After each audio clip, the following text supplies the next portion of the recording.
la mañana compartíamos la iglesia de Esmirna, la iglesia perseguida. A ver si le podemos subir un poquito de tono, hermano, aquí, un poquito más de ahorita. No tanto, hermano, por favor, un poquito más. Y en esta ocasión vamos a continuar con la siguiente iglesia, de acuerdo al orden que tenemos aquí en la Escritura, en el libro de Apocalipsis. Quiero que por favor vayan conmigo al libro de Apocalipsis. Acuérdense que la iglesia de Esmirna es caracterizada por la iglesia que fue perseguida.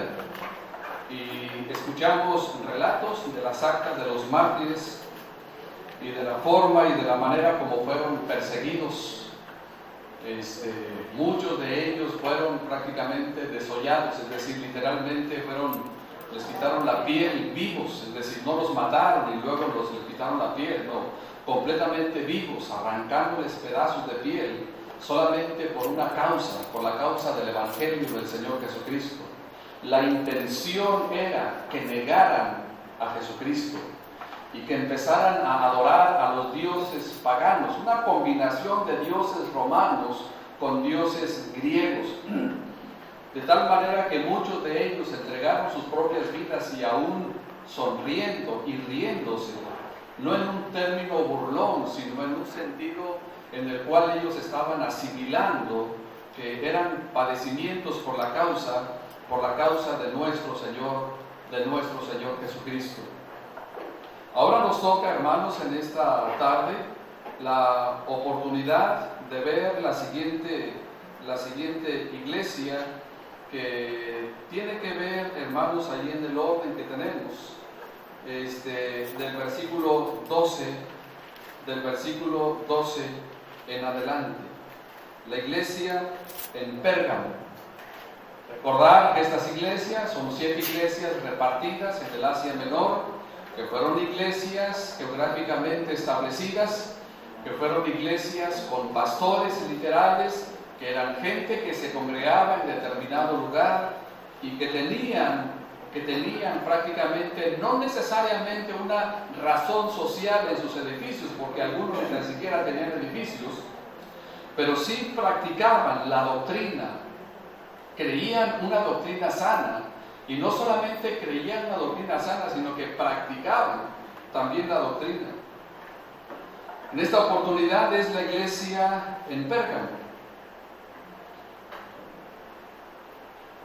Apocalipsis capítulo 2, versículo 12 al versículo número 17. Vamos a leer primeramente esta porción para ver de qué se trata la narración. Apocalipsis capítulo 12, versículos 12 al versículo número 17, de manera alternada, yo un versículo y ustedes otro, hasta que nos unamos en la lectura en el versículo número 17. ¿Listos, hermanos?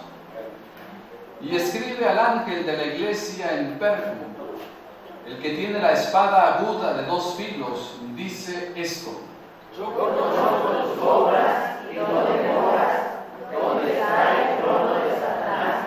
Pero retienes mi nombre y no has negado mi fe, y aún en los días en que afirmas mi testigo que él fuera entre vosotros, no demoras, Satanás. Pero tengo unas pocas cosas contra ti, que tienes ahí a los que retienen la doctrina de Balaam, que enseñaba a Balac a poner tropiezo ante los hijos de Israel, a comer de cosas sacrificadas a los ídolos y a cometer fornicación.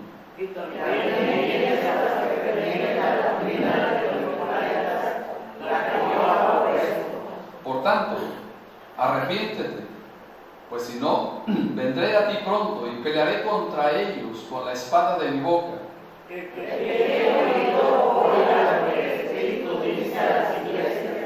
Para que venciere, daré a comer del maná escondido, y le daré una piedrecita blanca, y en la piedrecita escrito un nombre nuevo, el cual ninguno conoce, sino aquel que lo recibe.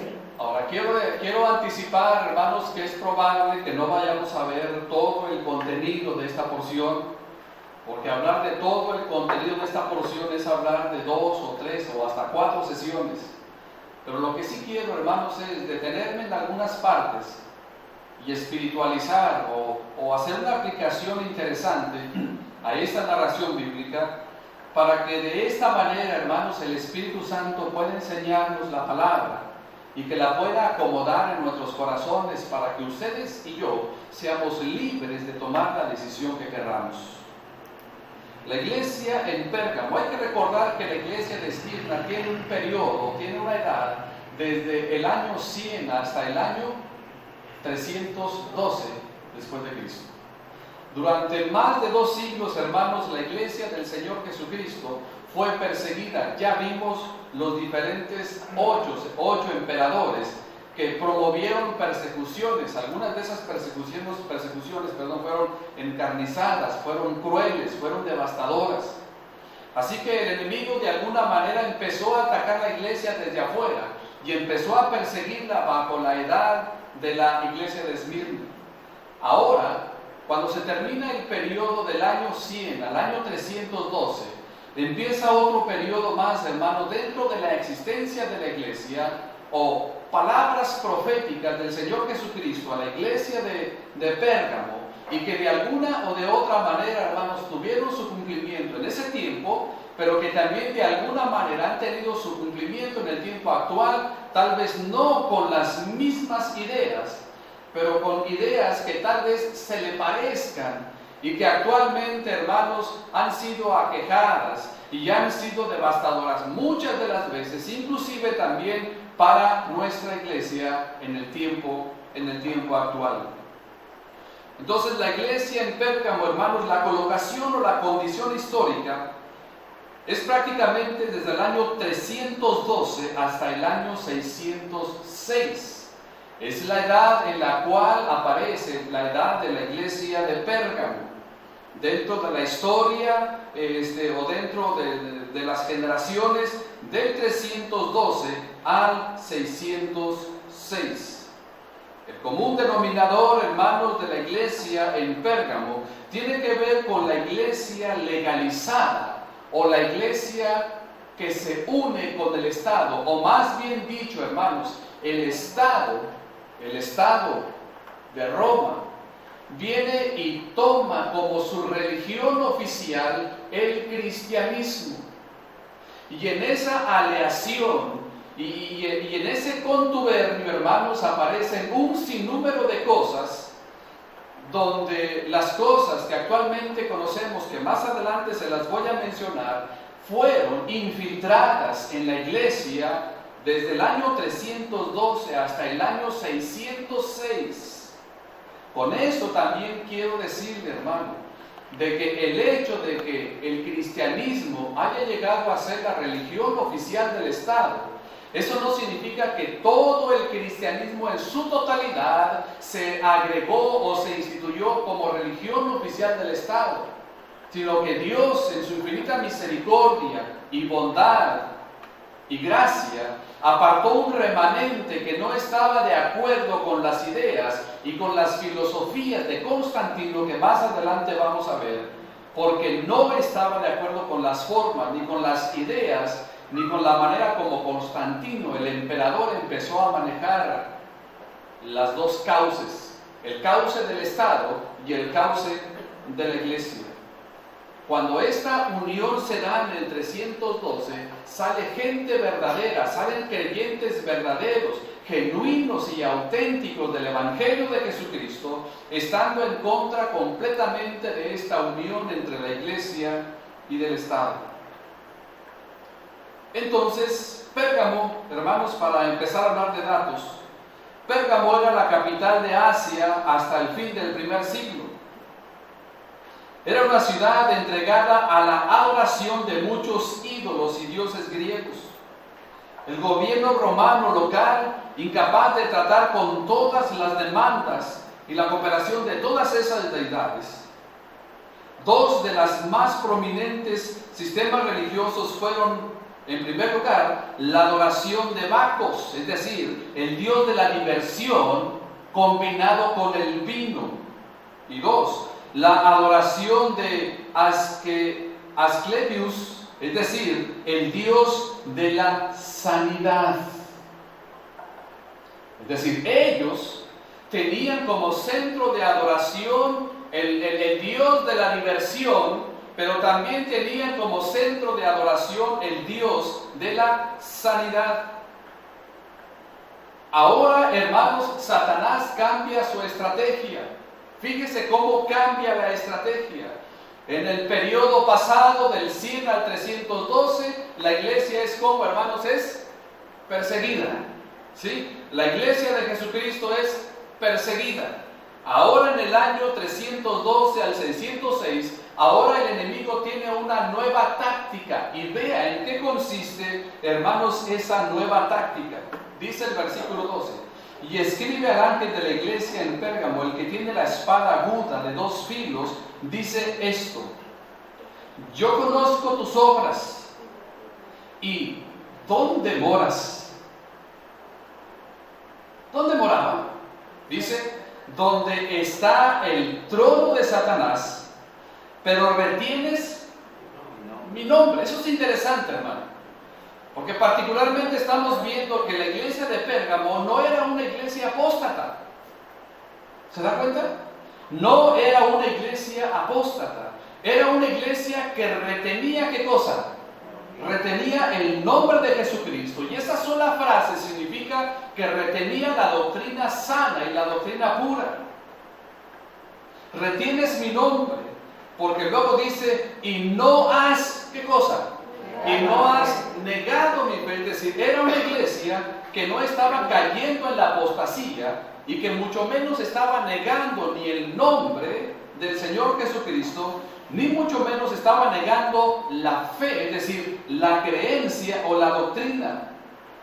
El versículo 13 dice: ni aun en los días en que Antipas, mi testigo fiel, y los comentaristas dicen que Antipas era el nombre del pastor de esta iglesia, y que todavía alcanzó ciertos remanentes de la persecución, y a consecuencia de la persecución, Antipas, el pastor de ese lugar, murió, dice, de la siguiente manera: no han negado mi fe, ni aun en los días en que Antipas, mi testigo fiel, fue muerto entre vosotros, dice el versículo, donde mora Satanás. Luego dice el versículo 14, lea por favor, hermanos, el versículo 14, ¿cómo dice? Pero tengo unas pocas cosas contra ti, que tienes ahí a los que tienen la doctrina de Balaam, que enseñaba a Balac a poner tropiezo ante los hijos de Israel, a comer de cosas sacrificadas a los ídolos y a cometer fornicación. Y también tienes a los que retienen la doctrina de los nicolaitas, la que yo, ¿qué dice? La que yo aborrezco. Ahora, mire, póngame atención aquí, por favor. Entonces el diablo, déjeme utilizar este término. Entonces el diablo, que es adversario, entonces Satanás, el adversario, que no pudo lograr vencer a la iglesia a través de persecuciones. Al contrario, hermanos, cada vez que se desataban persecuciones, la iglesia iba creciendo. Entonces este método no le funcionó al diablo. Entonces ahora utiliza otro medio y otro método para él eficaz. Satanás entonces, hermanos, cambia su estrategia de perseguir a la iglesia, cambia la estrategia de perseguir a cooperar. Parece noble, ¿no? Parece noble, parece loable, parece que no tiene absolutamente nada que ver en esto. Pérgamo significa literalmente casamiento o elevar. Eso es lo que significa Pérgamo, casamiento. ¿Cuál es la idea de casamiento, hermanos? Una unión. O elevar de alguna o de otra manera también. Ese es su significado. Al casarse la iglesia con la autoridad gubernamental y elevarse a un lugar de ser acepto, se declinó en poder y se declinó también, hermanos, en bendición espiritual. a un lugar, hermanos, terrible. Satanás aprendió que la persecución provocaba el crecimiento.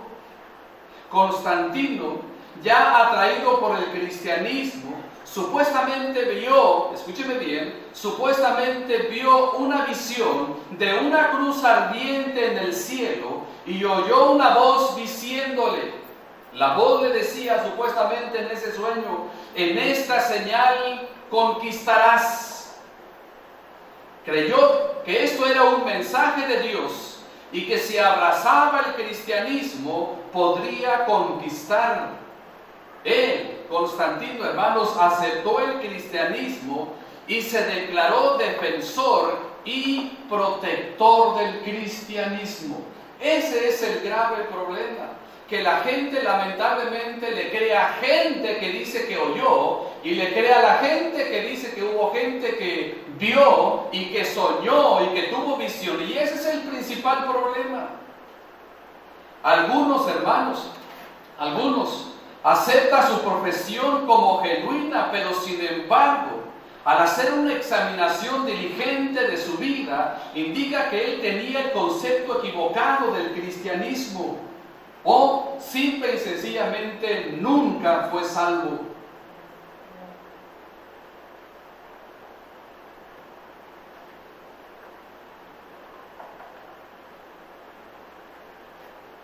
O que haya tenido cosas buenas, la promulgación de las escrituras y otras cosas más. Pero eso no significa que este hombre realmente haya sido salvo. Porque la historia cuenta, hermano, la historia universal cuenta que después de que él vio esa visión y una cruz ardiente y que la voz le decía a través de esta cruz y de esta señal, tú vencerás, entonces dice la historia universal que Constantino hizo pasar a todos sus soldados por un río. Y esto significaba que él los estaba, ¿qué cosa, hermano?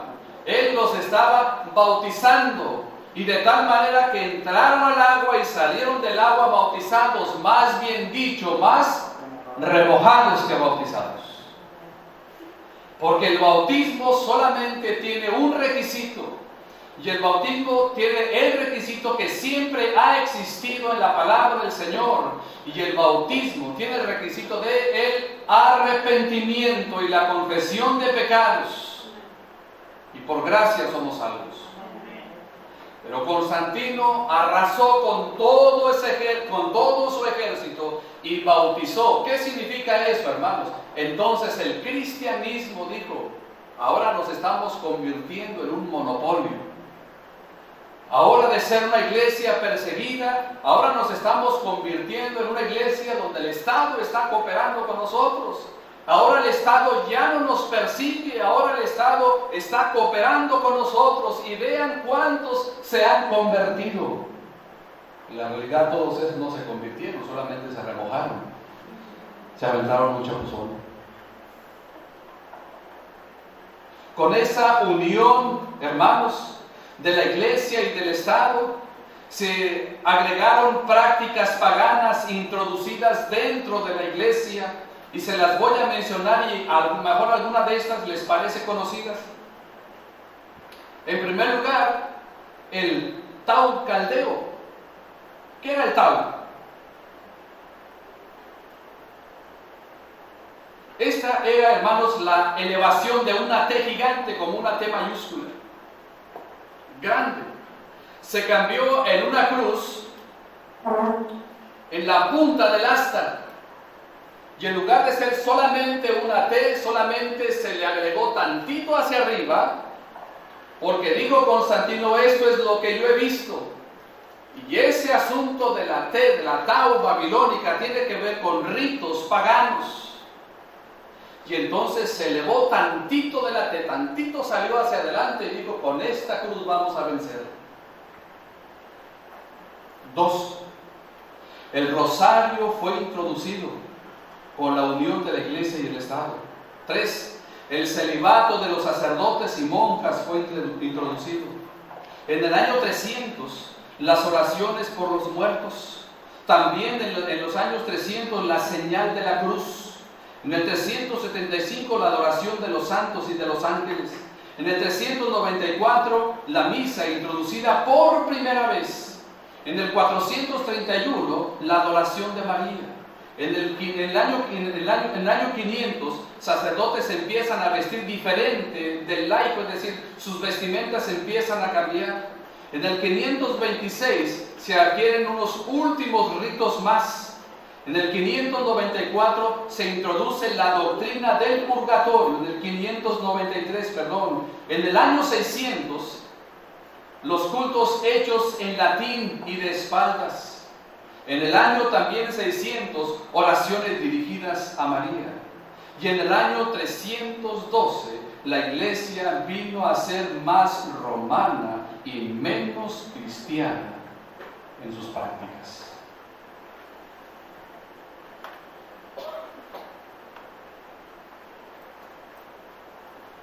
Si usted quiere saber dónde inicia la iglesia católica, apostólica y romana, tiene su inicio en el año 312.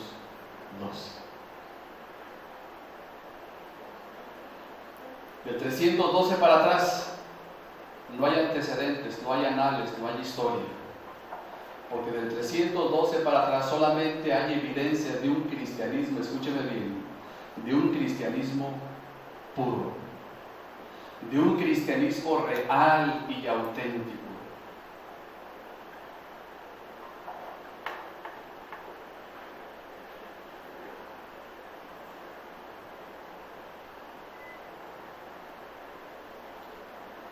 Pero tengo, dice el versículo 13, yo conozco tus obras y dónde moras, donde está el trono de Satanás.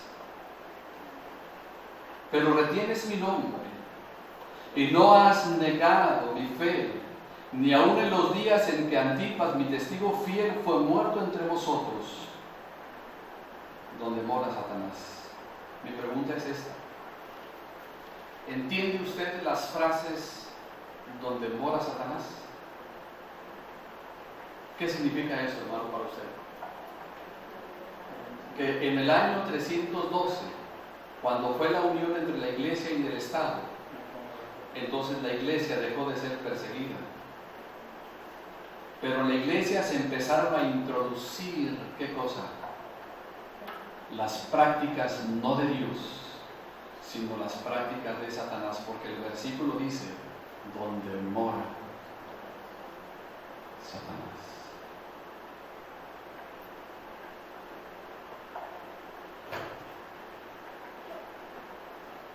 Pero tengo unas pocas cosas contra ti, que tienes ahí a los que retienen la doctrina de Balaam, que enseñaba a Balac a poner tropiezo ante los hijos de Balac, de los hijos de Israel, a comer de cosas sacrificadas a los ídolos y a cometer fornicación. ¿Qué pasa? El diablo comprobó que mientras más perseguía la iglesia iba creciendo. A lo mejor nos hace falta una persecución para que nuestra iglesia crezca.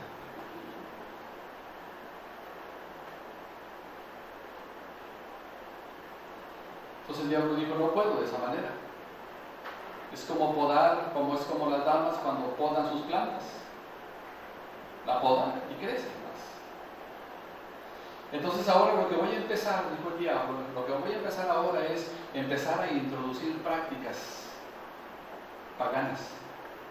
Voy a empezar a introducir prácticas que no tienen nada que ver con la Biblia, con la Escritura, para que entonces la gente se confunda. Y dice la Biblia que así sucedió, porque retenían allí dos enseñanzas. Una, la doctrina de Balaam. ¿En qué consistía esta? La doctrina de Balaam, hermanos, consistía en que se casara el pueblo de Israel con gente pagana. Ahora, yo le voy a pedir que vaya conmigo a Números capítulo 25. Números capítulo 25. Versículo 1 al versículo 9. En Números capítulo 22. Números capítulo 22. Bueno, y hasta el capítulo 31. Pero en el 25, 1 al 9, se menciona la doctrina de Balaam. Desde el capítulo 22, Balaam quiere profetizar mal contra el pueblo de Israel. Números capítulo 22. No logra alcanzar su objetivo, porque Balac quería que el pueblo de Israel se fuera de sus contornos. Y entonces contrata a Balaam para maldecir al pueblo. Con los demás pesos de los textos que tenemos en la palabra del Señor, hermanos, nosotros hemos llegado a la conclusión de que Balaam no fue un profeta de Dios, que fue un profeta falso. Porque cada vez que usted ve Balaam refiriéndose en la Biblia, nunca va a encontrar algo bueno de Balaam. No va a encontrar algo bueno de Balaam. Del capítulo 22, en el capítulo 23, versículo 24, es lo mismo.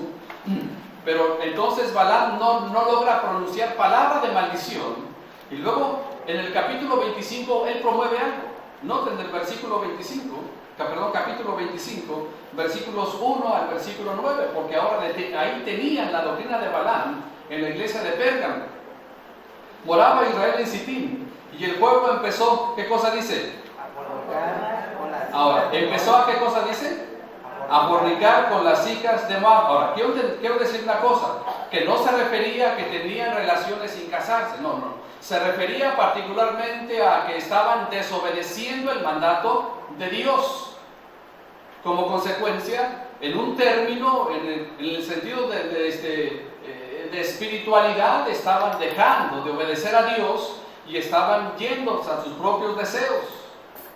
Dice, las cuales, ¿quiénes? Esas mujeres, esas personas. Moraba Israel en Sitín y el pueblo empezó a fornicar con las hijas de Moab y viceversa, sin lugar a duda. Dice, 2, las cuales invitaban al pueblo a los sacrificios de ¿quiénes, hermanos? De sus dioses. Y el pueblo, ¿qué cosa? Comió y se inclinó a sus dioses. Así acudió el pueblo, note cómo dice, a Baal Peor, y el furor de Jehová se encendió contra Israel. Y Jehová dijo a Moisés, toma a todos los príncipes del pueblo y ahórcalos. Dura la decisión, ¿no le parece?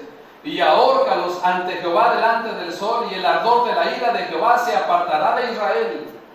Entonces Moisés dijo a los jueces de Israel, matad cada uno a aquellos de los de vosotros que se han juntado con Baal Peor. Y aquí un varón de los hijos de Israel vino y trajo una madianita a sus hermanos, a ojos de Moisés y de toda la congregación de los hijos de Israel, mientras lloraban ellos a la puerta del tabernáculo de reunión. ¿Por qué lloraban? Por toda la matazón, dicho de otra manera, que estaba ahí.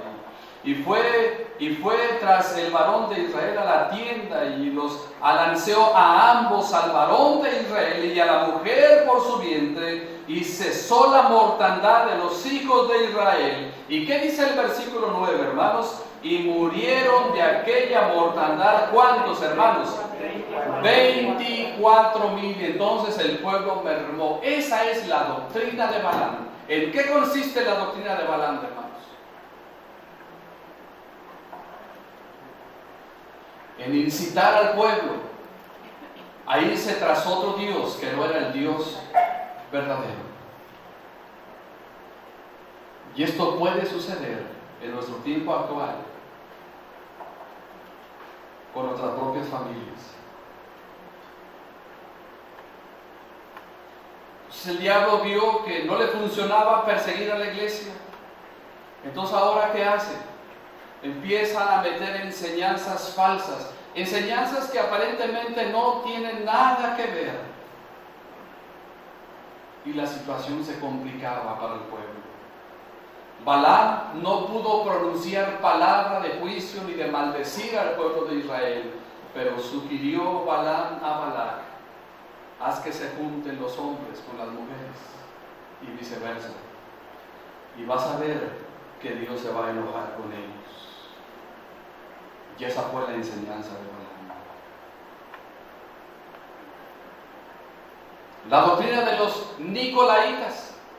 que ya se dijo en la clase pasada, el domingo pasado, pero solamente quiero ahondar algo en ello. La doctrina de los nicolaitas, hermanos, consistía en una moralidad que solamente estaba de pantalla y que no existía.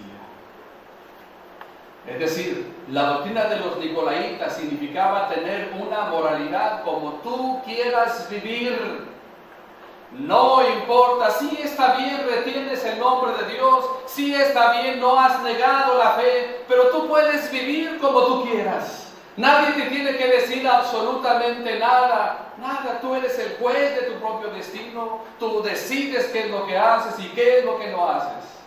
Esas doctrinas se empezaron a infiltrar de una manera tan sutil dentro de la iglesia de Pérgamo.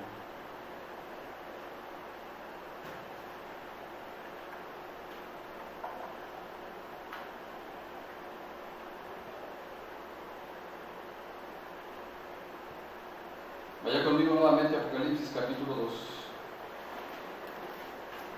Porque quiero terminar con unos escritos que tengo aquí, que saqué de un libro, que se los quiero leer y hacer una aplicación.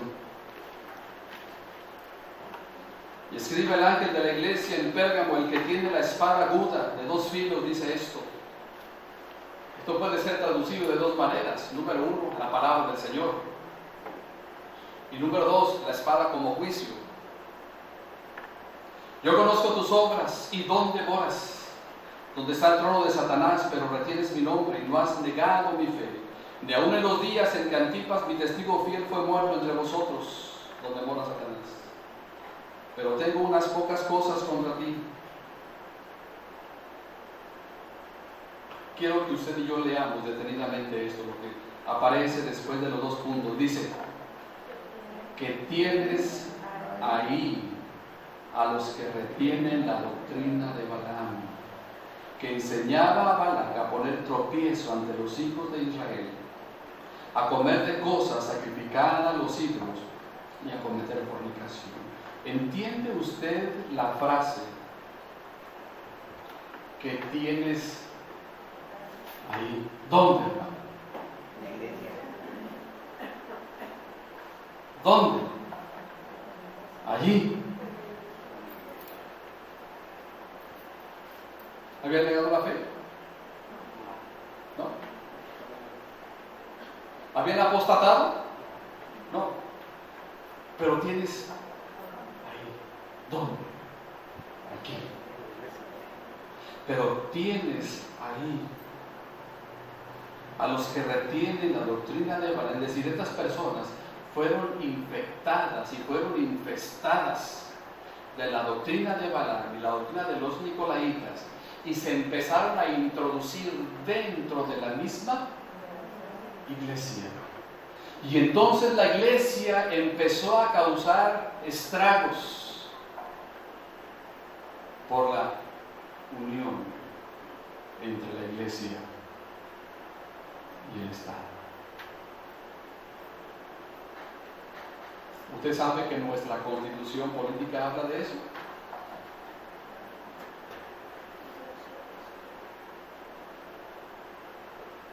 Hay una separación entre la iglesia y el Estado, entre el Estado y la iglesia. ¿Sabe una cosa? La unión de la iglesia y el Estado es como unir, es como tratar de unir el agua con el aceite. No se puede. No se puede.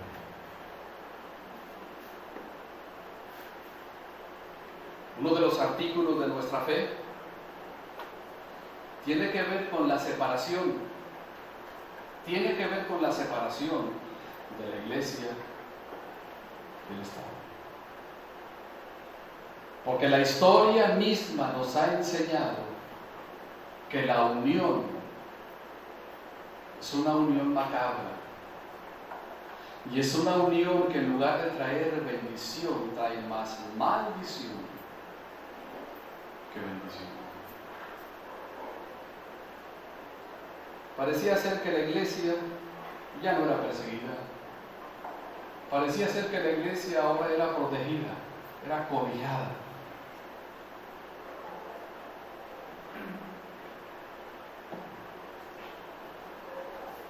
Esta lista que les acabo de mencionar, usted ya sabía todo esto, ¿verdad que sí?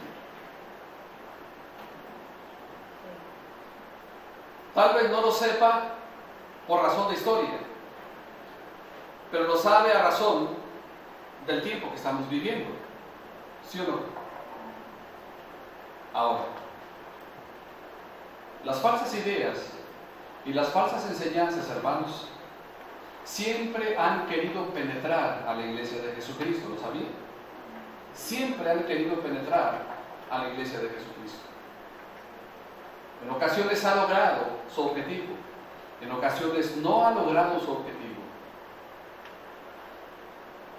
Pero quiero ir con algo muy sencillo para compartirle en este momento. El secreto del éxito constituye la base de la mayor parte de los libros y seminarios de éxito motivación. Estos le fueron dados a un tal Napoleon Hill, con H-I-L-L, por demonios, asumiendo el papel de maestros que pueden descorporizarse y viajar instantáneamente a cualquier lugar que decidan. El secreto supremo que autoriza a Hill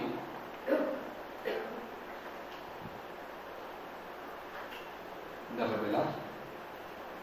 revelar al mundo que ha sido preservado durante años en la traducción ocultista.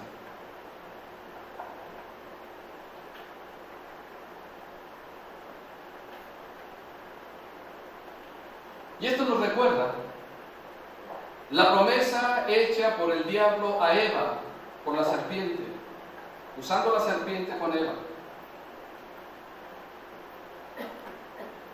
No moriréis, sino que sabe Dios que el día que comáis de este fruto, de este huerto, de este árbol, serán abiertos vuestros ojos y seréis como Dios. Ya el diablo ahora no persigue a la iglesia, ahora introduce sus enseñanzas dentro de las iglesias.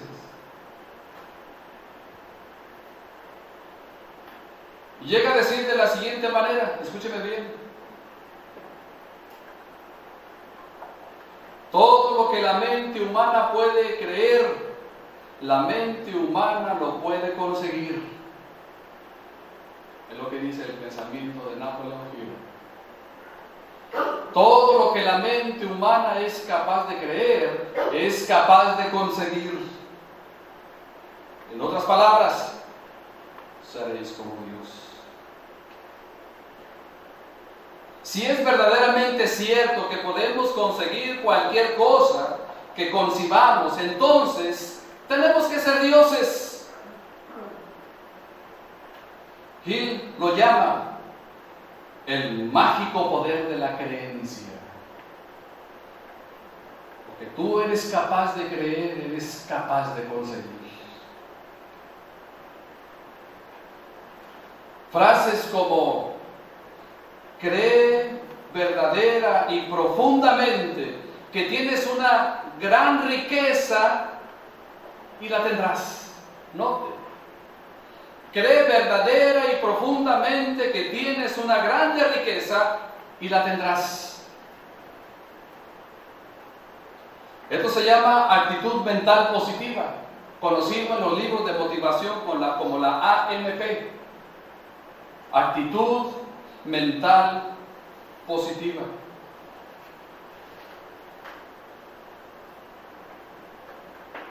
Y quiero solamente mencionar un ejemplo actual,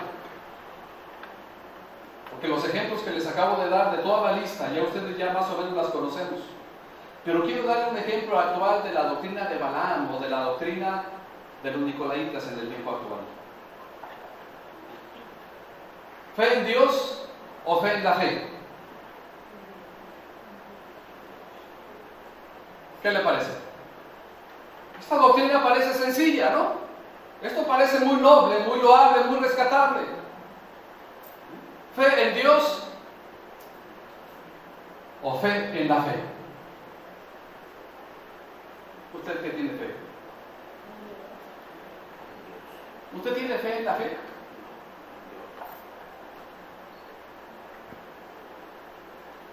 ¿O tiene fe en Dios? A ver, vamos a explicarnos. Esta pregunta solamente es para captar su atención. ¿Usted tiene fe en la fe o tiene fe en Dios?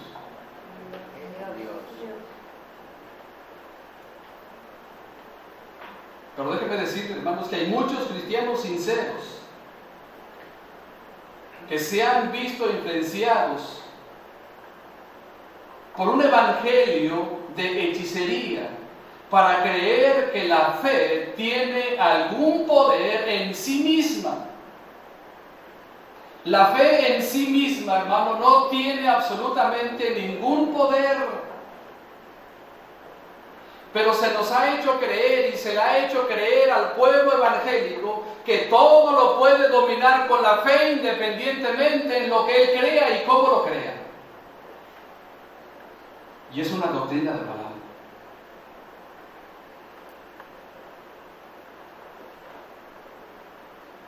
Una vez más, la fe no descansa en Dios, sino que es un poder aplicado sobre Dios que le obliga a Él a hacer aquello que nosotros hayamos creído que Él hará. Suena bien, ¿no? Eliminando prácticamente a Dios por completo y recayendo prácticamente todo en nuestras manos, y de esta manera nos transformamos en dioses al conseguir cualquier cosa conseguida por nosotros mismos, entre comillas, por el poder de la fe.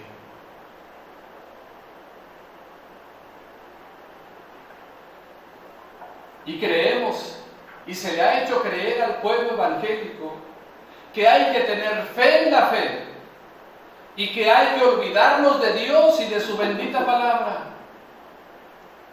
Y hay mucha gente en el tiempo actual que está predicando de esta manera y está haciéndole creer a la gente que es más necesario que usted tenga fe en la fe que fe en Dios. Y son dos cosas diferentes.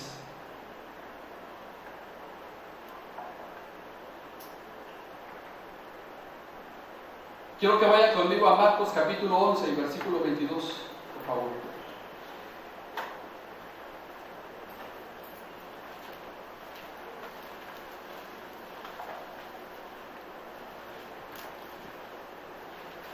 ¿Lo tienen? ¿Qué dice el versículo? Respondiendo Jesús les dijo: tened fe en Dios. El objeto de nuestra fe, ¿quién debe de ser, hermano? Dios debe de ser el objeto de nuestra fe. Es decir, mi fe, mi confianza, no debe de estar basada en la fe, porque esto es algo abstracto. Es algo disoluto. Mi fe tiene que estar basada en alguien más que en algo. ¿Sí me explico? Debe de estar basada en alguien más que en algo. Jesucristo. Dice en el versículo 22, respondiendo Jesús les dijo: tened fe en Dios. Entonces, ¿cuál es el objeto de nuestra fe, hermanos? Dios es el objeto de nuestra fe. Alguien dirá: pastor, es que yo tengo suficientemente fe para decirle a esta madera que me dé la salud, y como yo creo que esa madera me va a dar la salud, entonces he sido sano. Eso se llama solamente, hermano, eso se llama solamente que usted ha sido sano en su mente, pero su cuerpo todavía sigue enfermo. Y hay mucha gente en el tiempo actual que se aprovecha de la mente débil, de las mentes débiles de las personas, para hacerle creer que ya ha sido declarado sano, porque ha tenido fe, pero no ha tenido realmente fe en Dios, en Jesucristo y en la evidencia de la fe, que es la palabra de Dios.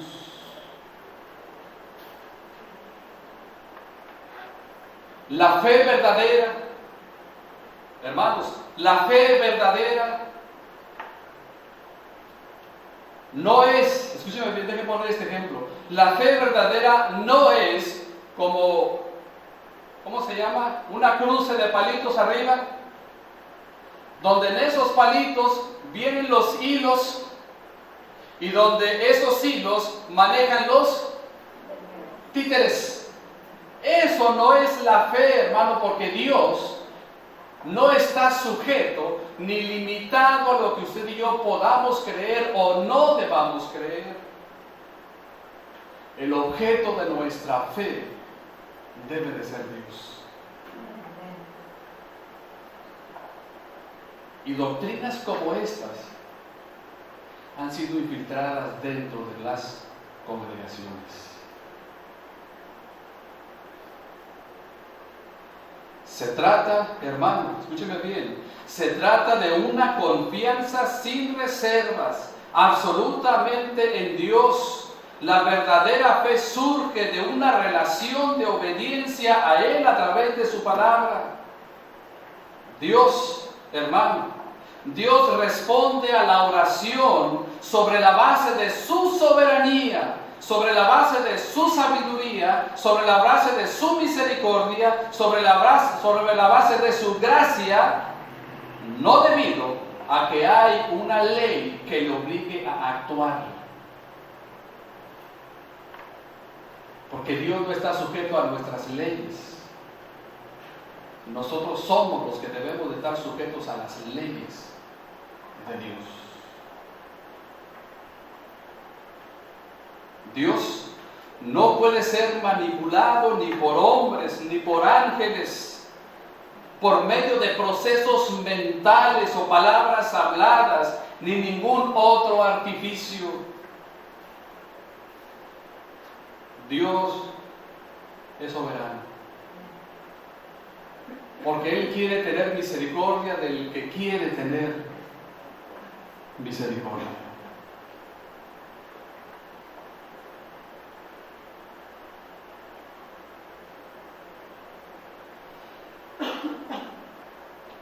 La líder feminista Gloria Steinem dijo, antes del 2000, escúcheme bien, la líder feminista dijo de la siguiente manera: por el año 2000 educaremos a nuestros hijos, espero yo, dice ella, en la creencia en el potencial humano y no en Dios. ¿Qué le parece?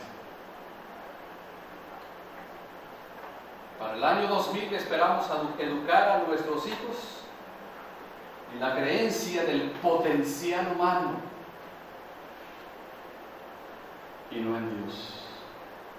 Eso fue escrito antes de que llegara el año 2000. Y como una premonición para mal, o para los últimos tiempos, eso ha sido una realidad. Se les ha enseñado a nuestras generaciones a creer en ti mismo. La mayoría de las conferencias motivacionales tienen que ver con despierta el gigante que tienes en ti mismo. Tú puedes lograrlo, tú puedes alcanzarlo. ¿Y sabe dónde está quedando la gracia de Dios? ¿Y sabe dónde está quedando el poder de Dios? Está dejando fuera de las gentes, porque parecen psicologías buenas.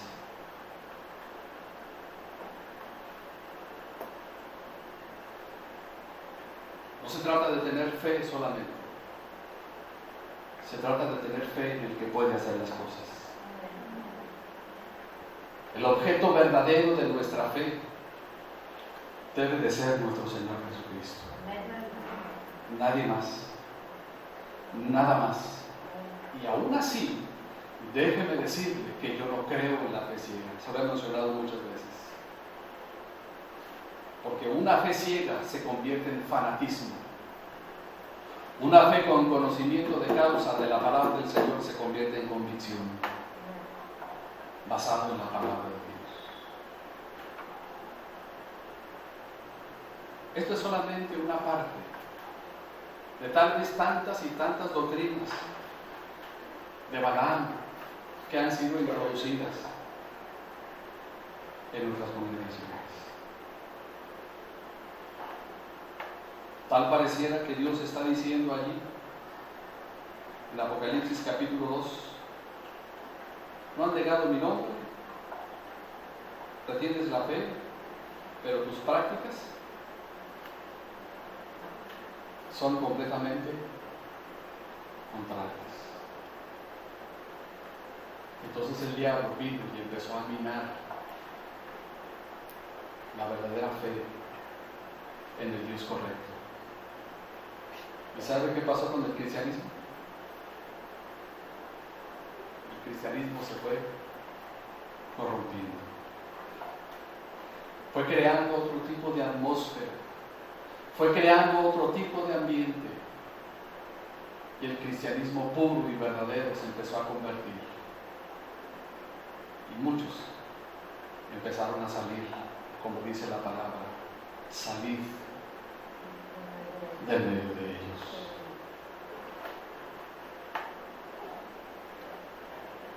El cristianismo que honra y glorifica el nombre del Señor, hermano, tiene que ver con dos cosas. Uno, tiene que ver con doctrina y tiene que ver con práctica. Si la doctrina es sana, entonces la práctica debe de ser sana.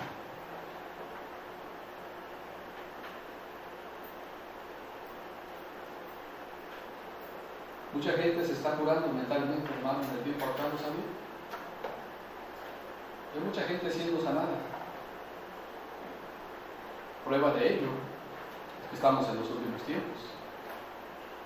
Porque Mateo capítulo 24, versículo 24 y 25, búsquelo para que lo lea, por favor. Mateo capítulo 24, versículo 24 y versículo 25 para que lo lea. ¿Lo tiene? ¿Cómo dice?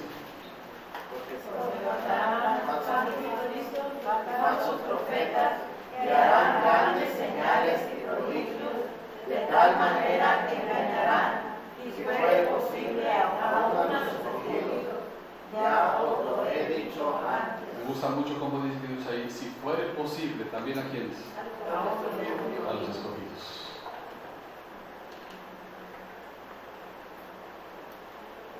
Hermano, hermana, le voy a poner un ejemplo muy sencillo y termino con esto. ¿Por qué limpia usted los frijoles?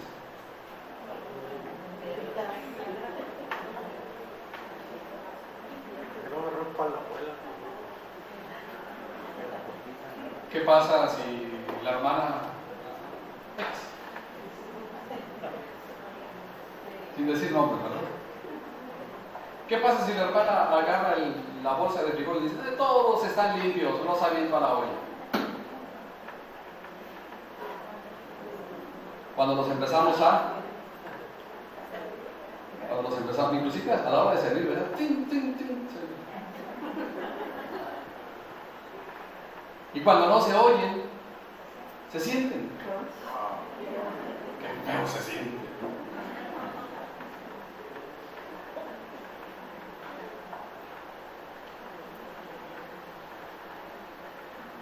Hagan de cuenta que las piedritas en el frijol, que no se ven y que se parecen a los frijolitos, son las doctrinas de Balaam y de los nicolaitas, que de momento dice uno, no pasa nada, pero que al final ahí está la mordida, nos dolió y hasta se nos cayó el diente. Vienen las consecuencias. La doctrina, la iglesia de Pérgamo fue una iglesia protegida. Pero cuando la iglesia fue protegida, se corrompió. No se olvide que usted y yo somos la sal de ese día. La sal tiene el poder de conservar las cosas.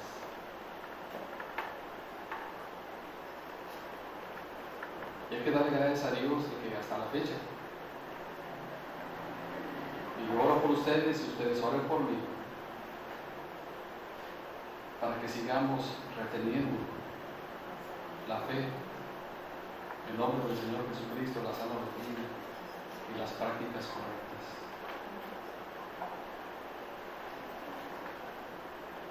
La corriente es grande.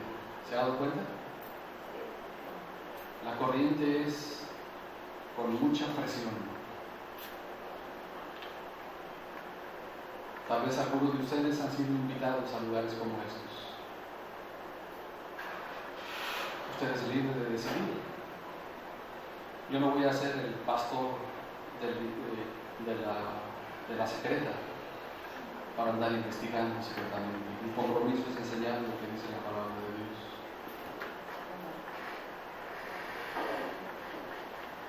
Y no dudo que más de algunos de ustedes han sido invitados a participar de esa manera.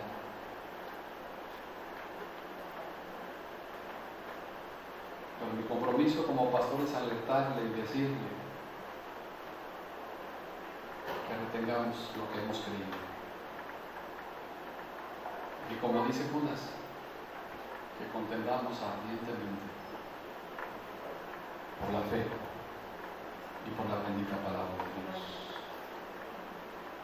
En medio de tiempos, como dice Mateo capítulo 24, versículos 24 y 25, porque se levantarán falsos cristos y falsos profetas. Y si es posible, engañarán a los creyentes de la fe verdadera. La iglesia en Pérgamo es un estado por el cual pasa nuestra iglesia y nuestras iglesias.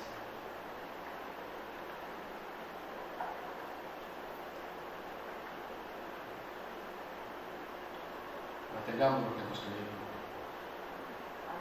¿Y por qué lo hemos creído? Gracias te damos, Padre eterno y bendito, te damos tu palabra. Oramos en el nombre de Jesús.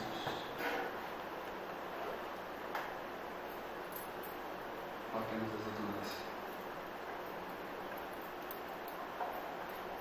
Y estamos con los ojos cerrados, con los ojos inclinados.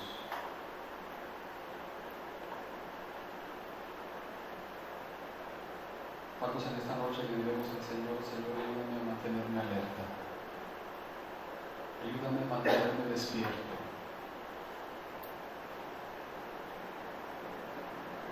Ayúdame a retener la fe. Ayúdame a retener lo que he creído y cómo lo he creído.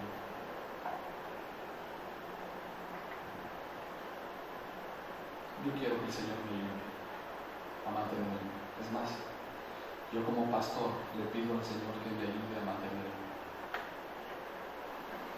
Porque no se lo pide usted también al Señor en esta tarde. Señor, líbrame de la doctrina de Balaam y de la doctrina de los nicolaitas en el tiempo actual. ¿Quiere decírselo? Póngase de pie para que se lo diga.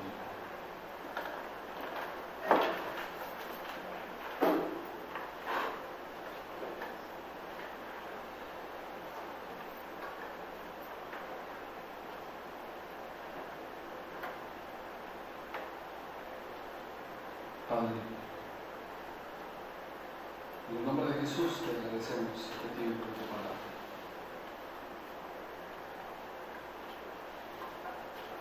Somos tus hijos, pero en nuestro Dios necesitamos, Señor, ser guiados por tu Espíritu Santo hacia lo que una vez hemos creído nuestra permanencia en la fe, en la práctica de tu palabra.